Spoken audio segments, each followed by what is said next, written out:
ব্যাপারটা এমন নয় যে আমাকে কেউ খারাপভাবে কথা বলছে তার রিপ্লাই আমি দিতে পারবো না।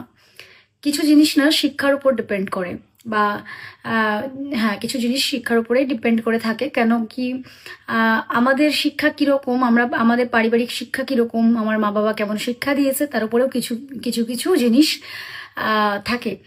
তো সেটা আমাদের কাছে একটা বাধা হয়ে দাঁড়ায় যে আমাদের সাথে কে কীরকম বিহেভিয়ার করছে, আমরা তার রেসপন্স অবশ্যই করতে পারি, কিন্তু সেটা না করার কারণ একটা হচ্ছে, সেটা হচ্ছে আমাদের শিক্ষা, আমার বাবা মার দেওয়া শিক্ষা।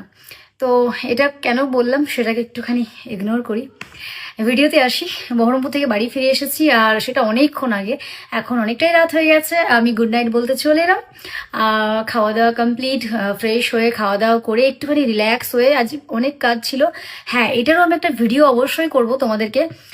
একজন মানুষ আমায় জিজ্ঞেস করেছে যে বহরমপুরেও তোমার কি কাজ থাকে পায়েল, তুমি কি মানে কি করতে যাও, অ্যাকচুয়ালি এটাই বলতে চেয়েছে।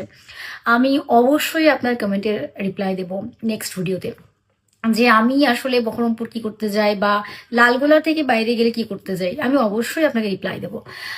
ভিডিওটা নেক্সট ভিডিওতে অবশ্যই আসবে। তো এখন অনেকটাই রাত, আর খাওয়া দাওয়া হয়ে গেল আমার।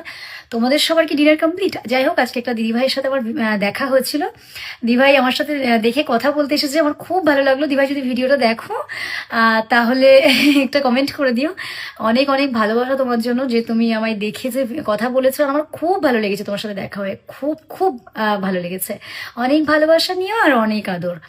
তো এখন সবাইকে গুড নাইট। পরের ভিডিওতে আবারও দেখা হবে। সবাই খুব ভালো থেকো, সুস্থ থেকো। টাটা।